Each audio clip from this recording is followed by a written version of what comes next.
Welcome back to War Thunder and welcome to the promised gameplay in the IS-6.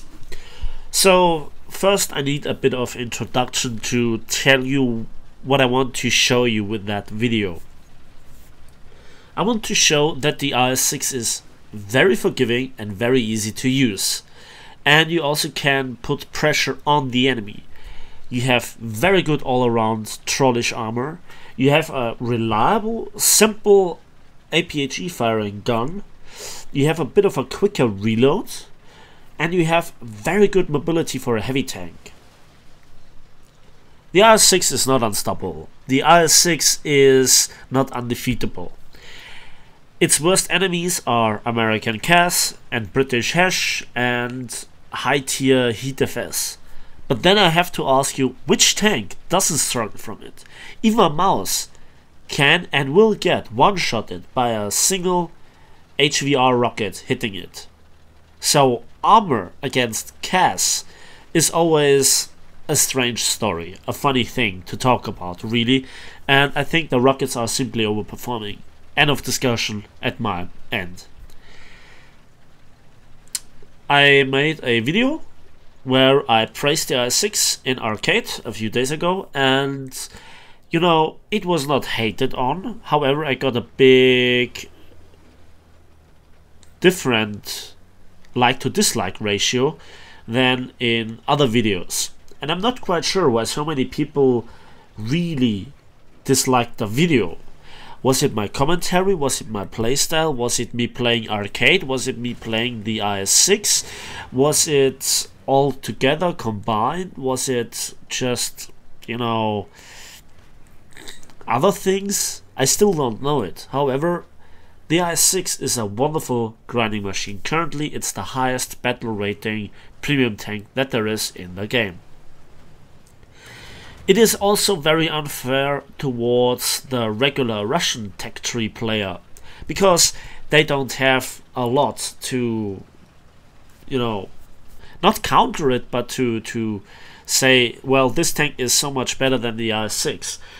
The IS-3 and the IS-4 both have longer reloads, much less mobility, and overall don't perform as easy mode as the IS-6. Here I just destroyed two German tanks. The first shot went into the turret ring or gun mantle ring of the King Tiger, one of the few places where you can't penetrate the turret front of a King Tiger, actually the only one. And here I'm just simply capping B, which is for all intents and purposes their cap. And after that I want to put pressure on A. I have an assumption that there is a very nasty German tank destroyer just to my left on the, what's that, concrete wall. So now I can just simply flank him. Germany is indeed the nation that struggles the most against the IS-6. There is a tank that can easily penetrate the IS-6 from the front at 7.0 or below, and that is, lo and behold, the RE251, which is another premium tank. So you need a premium tank to counter a premium tank. That is fishy. That stinks. That is one of the big criticism points that I have on the policy that Gaijin is since the T-29 driving. A tank that completely outclasses any other nation's tank at the same battle rating, performs better, but is a premium. Again, the RE251 is expensive, not everybody does have it available, and it can easily be killed in return. So the RE251 is kind of balanced. The RE251 is nothing that you can't defeat. That's my point. Then there's the German CAS. Well, German CAS. They have one rocket strike, and yes, that can take out one IS-6, but by the time somebody gets into a German plane, like a Focke-Wulf or the Bf-109 G6 for example, they have a big problem. They have one launch. And meanwhile, the IS-6 has probably killed 2, 3, 4 tanks, and if the IS-6 is lucky, all those tanks have been King Tigers, so that also wins the spawn point battle. You know, which is another aspect of RB. The IS-6 is a heavy tank and it needs a lot of spawn points, but unlike the King Tiger, it lives up to its name. It is a heavy tank that can just hold itself, that can shoot itself and defend itself to a certain degree that other tanks, such as the King Tiger, can't do anymore.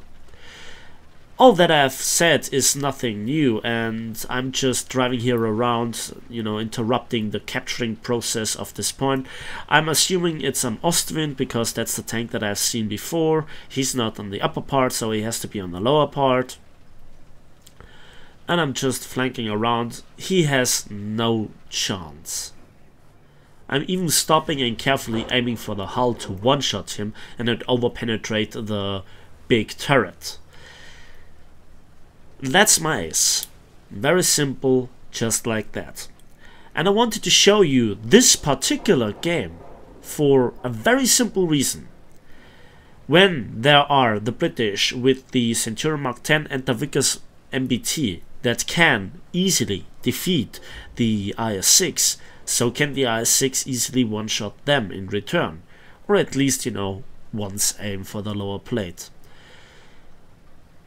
And you know, those tanks are also a big problem for German tanks, as they have stabilizer and the hash shell that penetrates 127mm of armor.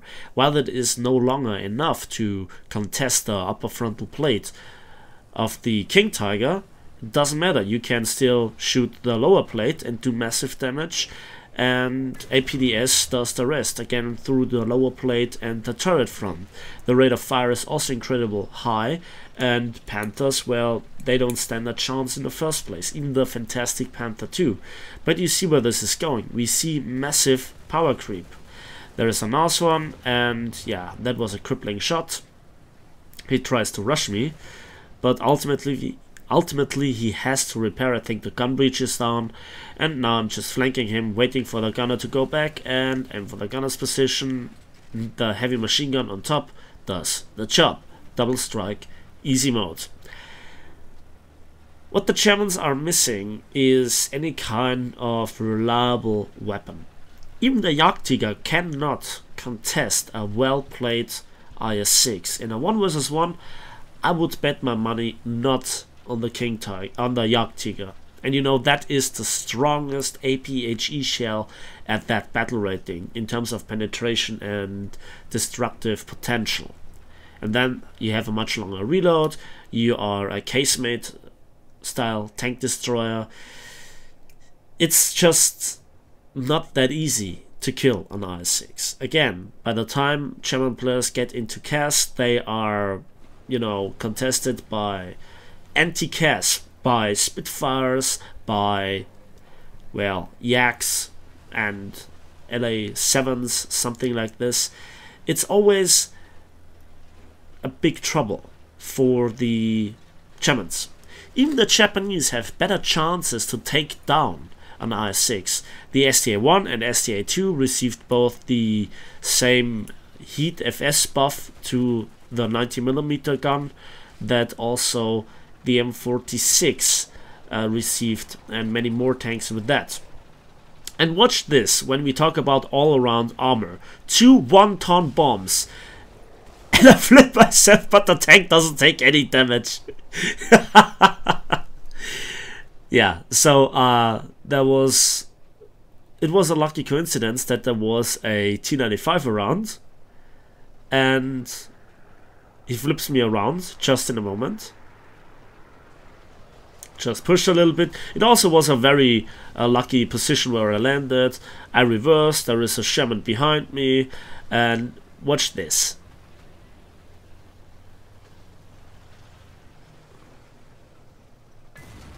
Yeah, I hit the cannon barrel, as even that tank wouldn't have a chance in the first place. I guess that was a backup vehicle of any kind for that particular player.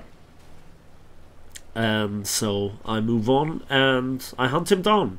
That's just IS-6 things. I have the mobility together with the armor and the big gun. I can do such things without any penalty.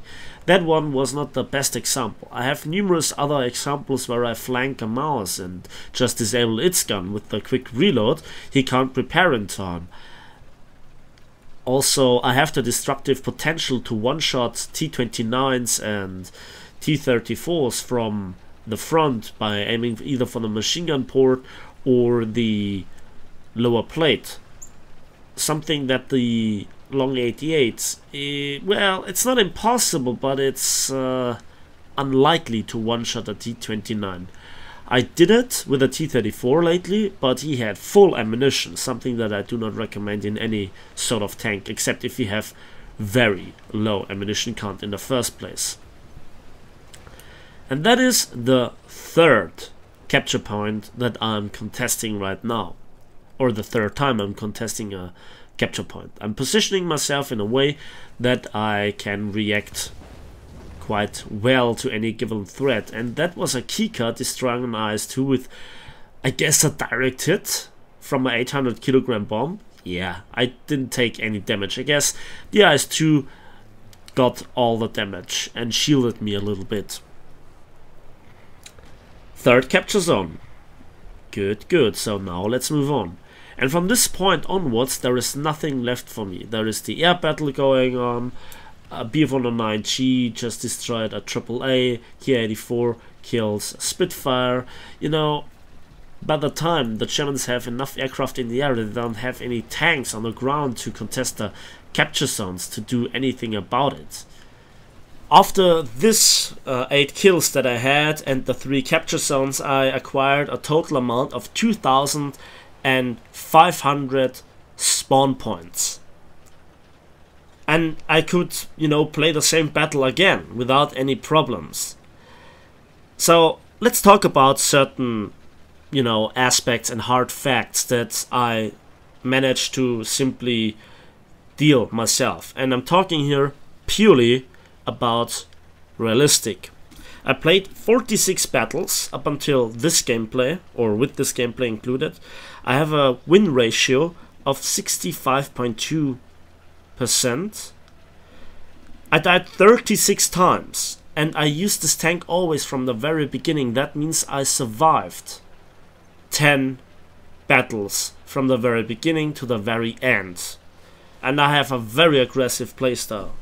I destroyed 1 aircraft and 134 tanks. Furthermore, that all means that I have a kill to death ratio, purely against tanks, of 3.72. And to just, you know, also go into the argumentation line with the Orange Doom, my kill to death times kill to battle ratio is 10.84. There are not many tanks that I can say that have higher values than that. One of them being the 100 that makes most of the kills, especially in late game, harvesting AAA with the 75mm gun and heat FS and hull break, or heat shell. How many more battles do I have to play to just being allowed to have this opinion about the IS-6? It's a fantastic tank. Again, the Germans suffer the most at the hand of the IS-6 simply because they don't have any regular HESH or heat FS shell that can reliably deal with the IS-6. Except the RU-251, which is a premium tank, so you need to buy a premium tank to counter another premium tank? I don't know. So, let's have a look at the results. 108,000 silver lines, 12,591 research points for the T-55A with 8 kills and 3 capture zones. 2,689 score points without using an aircraft. That's the IS-6 for you. So, thanks for watching, thanks for listening, I hope you enjoyed the video. Please give it a like if it did, subscribe if you want to see more, and we'll see each other in the skies and on the battlefields of War Thunder.